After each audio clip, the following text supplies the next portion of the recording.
안녕하십니까. 신의균의 국방TV 시큐리티 뉴스입니다. 자, 오늘도 우크라이나 소식 여러분들께 알려드리겠습니다.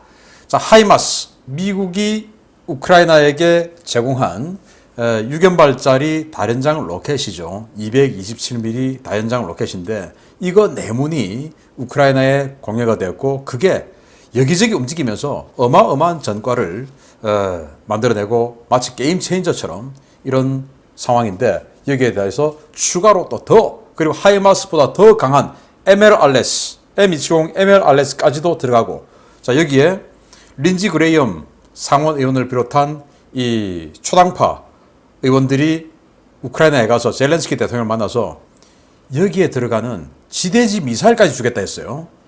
야, 지대지 미사일 들어가면 에이테킴스인데 러시아 큰일 났습니다. 자, 이런 상황하고 또 러시아가 지금 이제는 여력이 없어서 공세를 중단할 수밖에 없는 상황. 그런데 여기서 우크라이나가 반격 나서면 어떻게 되는 거죠? 이런 상황 계속 알아보도록 하겠습니다. 신의균의 국방TV 구독, 알림, 좋아요 눌러주십시오. 러시아가 돈바스 전선에서 공세를 중단했습니다. 그런데 중단하기 전에 세베르스크 외곽 전투에서 크게 한번 부딪혔는데 여기에서 러시아군이 박살이 났답니다. 한 개 BTG가 완전히 소멸을 했다고 하는데 오늘 전과 보시게 되면 깜짝 놀라실 겁니다. 자, 이런 끝에 러시아가 안 되겠다라고 생각했는지 돈바스 전선의 공세를 중단했습니다. 그런데 자기네들은 중단했는데 우크라이나가 치고 들어가면 어떻게 되는 거죠? 헤르손에서는 시가전이 벌어지고 있고 이런 전황지도 속에 전과를 보겠는데요. 전일 대비 병력을 250명 이상 사살했다. 전차는 이게 이번 전쟁 이후에 제일 많은 거 아닌가 싶기도 한데요. 하루 만에 35대를 격파했다. 전차 35대 격파, 장갑차 14대 격파, 차량 20대 격파. 이 정도 되면 이거 거의 한 개 대대를 훨씬 상회하는 이런 전력이거든요.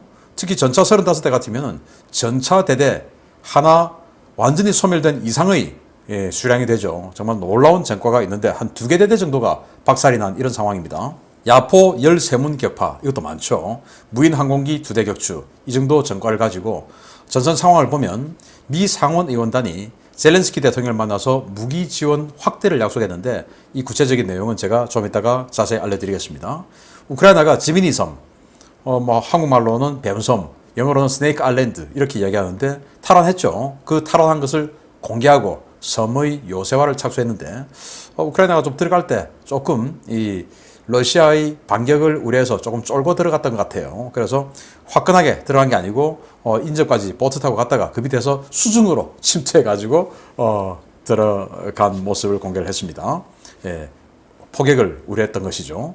러시아가 하르키우, 자포리자주의 수확을 앞둔 밀밭에 대해서 연쇄 방화를 저지르고 있답니다. 자기네들이 약탈해갈 수 없으면 니들도 못 먹어. 지금 전 세계가 식량난인데 지금 7월이 밀 수확 시기라고 해요. 그런데 거기를 지금 고의 방화를 하고 있다는데 이거 보십시오. 아무도 없는 곳에 그냥 이렇게 불을 지르고 있는 이런 러시아군 정말 황당한 자들입니다. 이런 짓거리를 하고 있다라는 거고요. 자, 그러면서 또 우크라이나가 이제 더 이상 러시아가 포병 전력이 우위에 있지 않다라고 이야기한 겁니다. 왜냐?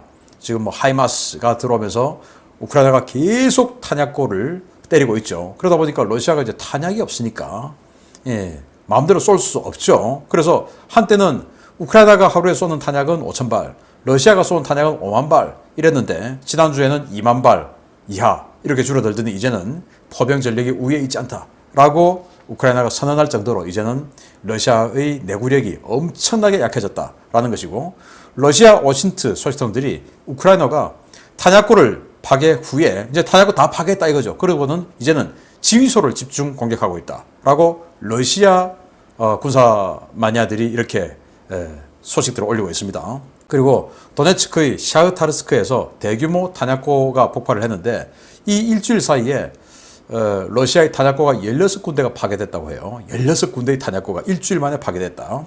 우크라이나가 노바카호프카 수력발전소를 강타했답니다. 여기에 지금 엄청난 폭음과 화염이 일어나고 있는데 러시아가 피해를 파악 중이다. 그래서 이제 이 정도 되면 노바카호프카 이 수력발전소까지 진입을 해서 전투가 벌어지는 이제 이런 상황 같은데 이 드네프르 강을 건너오는 게 헤르손시에 있는 헤르손 대교 그리고 노바카호프카 수력발전소 이 두 가지 루트가 있는데 헤르손에서는 지금 시가전이 벌어지고 있고 노바카호프카에서는 이제 이런 폭음까지 들리고 있으니까 곧 우크라이나가 드네프르 강을 이제 건너와서 이제는 뭐 자포리자주, 헤르손주의 남쪽을 완전히 그냥 다 휘젓는 이런 시기가 곧 올 것으로 봅니다. 그 다음은 크림반도죠. 기대됩니다.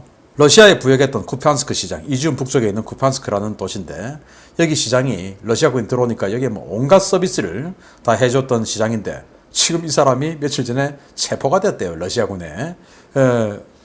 이용 가치가 떨어졌다라는 것이 되겠죠. 그래서 체포돼서 구금됐답니다. 고소하죠. 조국을 배신한 자들은 처벌받고 대가를 치러야 됩니다. 우크라이나의 파르티잔들이 멜리토폴 일대 철도노선을 완전히 마비시켰다. 그래서 이제는 멜리토폴이 크림반도에서 들어가는 철도 물류 거점인데 멜리토폴의 양 사방에서 오는 철도들 다 끊어버려가지고 이제는 철도가 하나도 작동이 안 된다. 라는 러시아로서는 엄청나게 나쁜 뉴스가 나왔습니다. 러시아가 세베로도네스크 점령하고 그리고 리스칸스크 점령하고 그리고는 그 다음 우크라이나가 설정한 방어선이죠. 세베르스크.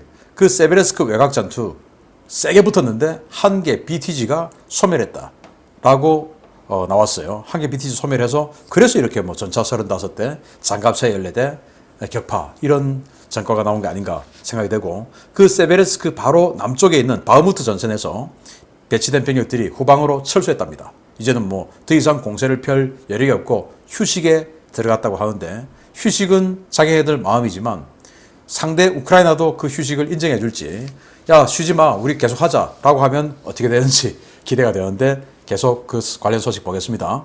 지난 7월 4일 루안스크 전역을 해방시켰다며 계속 전진하겠다고 큰 소리를 쳤던 러시아군이 사흘 넘게 잠잠하다는 소식 전해드린 바 있는데요. 푸틴의 전진 명령에도 불구하고 러시아군이 작전 중단을 선언하고 적대 행위를 중지했다는 소식입니다. 러시아군은 7월 7일부로 특수군사작전을 잠시 중단하고 병력의 휴식과 전투력 복원에 집중할 것이라고 이고르 코나셴코프 러시아 국방부 대변인이 현지 시각 7월 7일 저녁 밝혔습니다.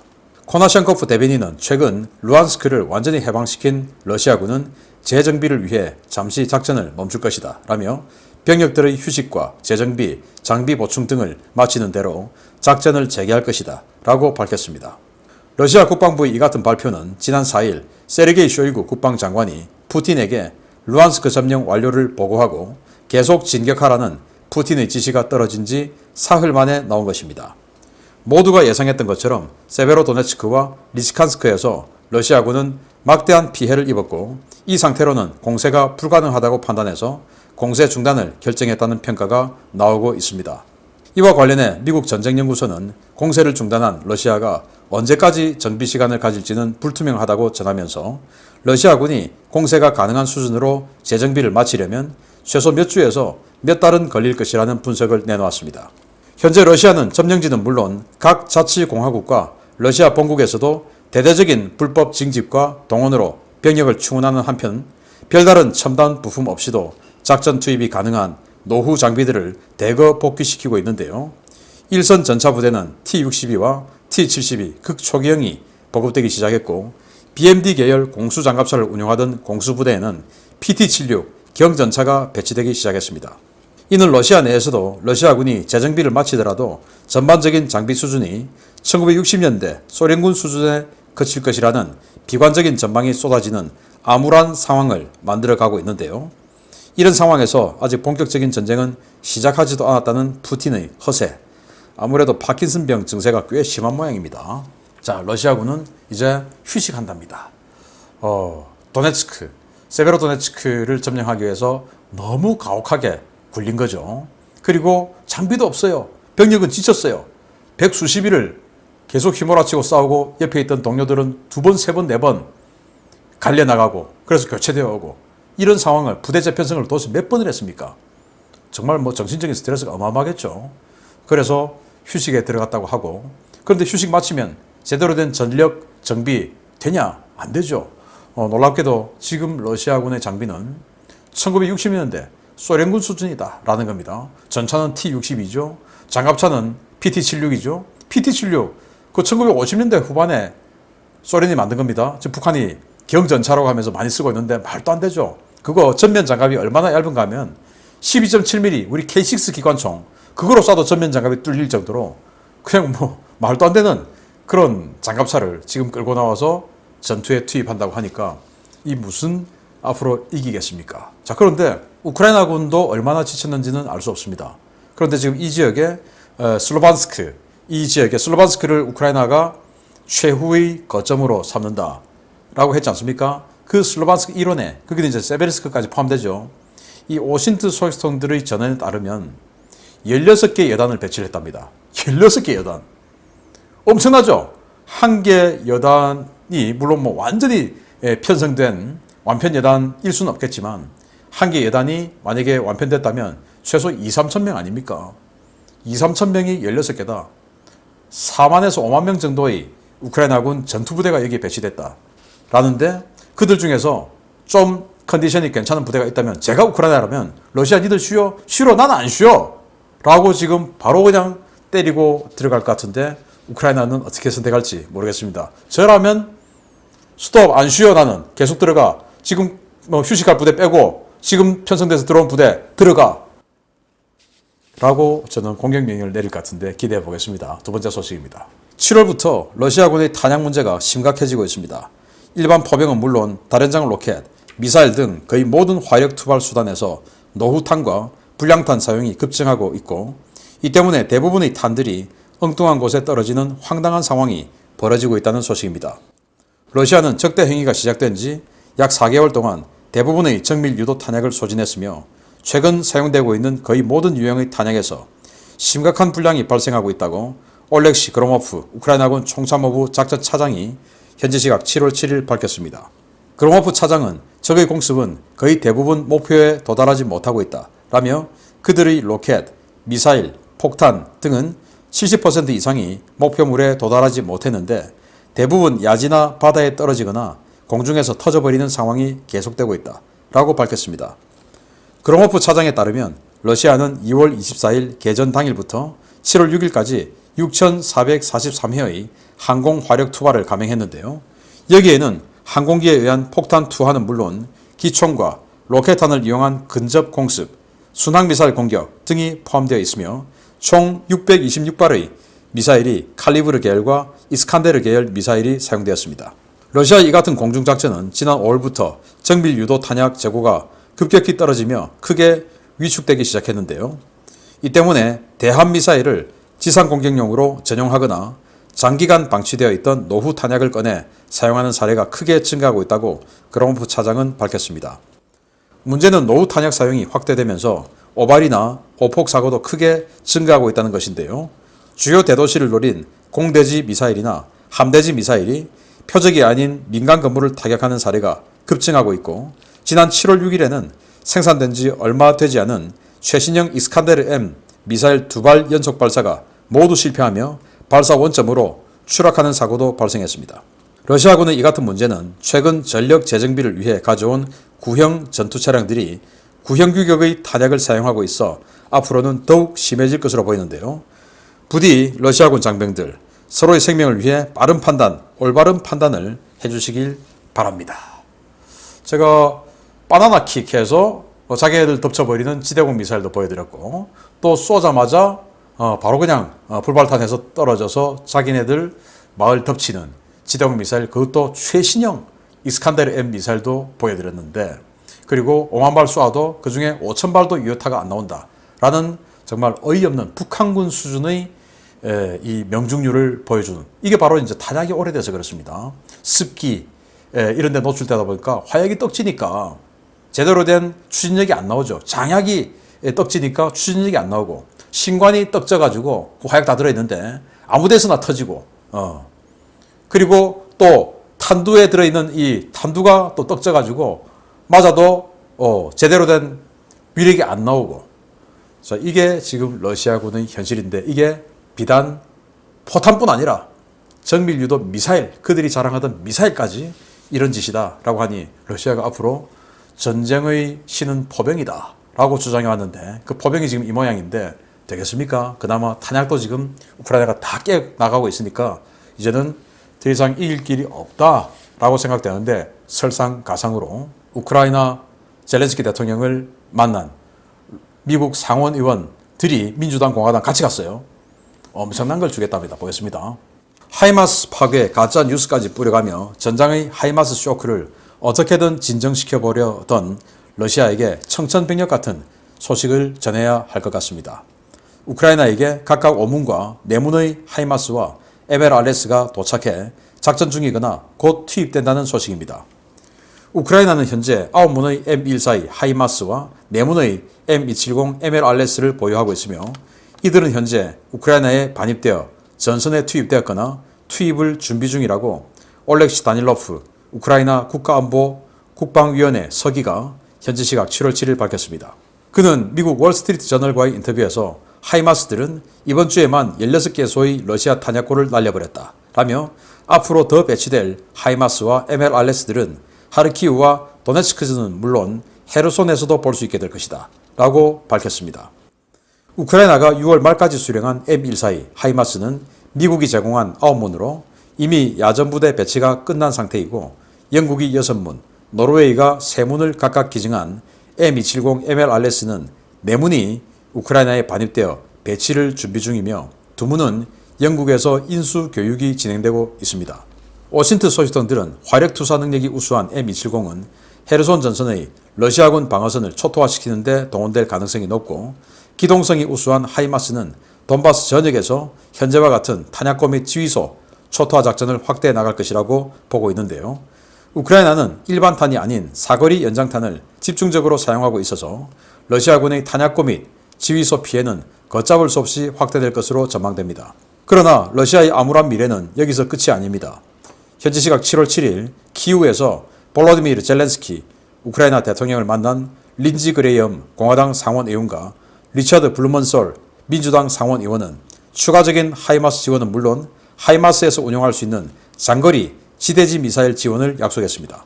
하이마스는 러시아의 이스칸데르나 토치카와는 비교할 수 없는 정밀도를 가진 사거리 165km에서 300km급의 전술 탄도미사일인 에이테킴스 미사일 발사 능력을 갖고 있는데요. 우크라이나의 하이마스 숫자가 더 늘고 여기에 에이테킴스까지 갖춰지면 이제 전선의 러시아군 장병들은 매일같이 강철비, 스틸레인, 악몽에 시달려야 할 것 같습니다. 하이마스 내문이 지금 완전히 전선을 휘젓고 그 단 내문만 가지고 이번 주에만 16군데의 탄약고를 날려버렸다라는 건데 그게 지금 5문 더 들어와 있답니다. 그래서 전선에 배치가 되고 그리고 MLRS, 하이마스보다 곱하기 2죠.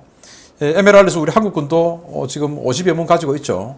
MLRS는 하이마스가 6발의 227mm 로켓이 이렇게 들어가는 데 반해서 MLRS는 12발이 들어가죠. 그러니까 공격력은 하이마스의 2배입니다.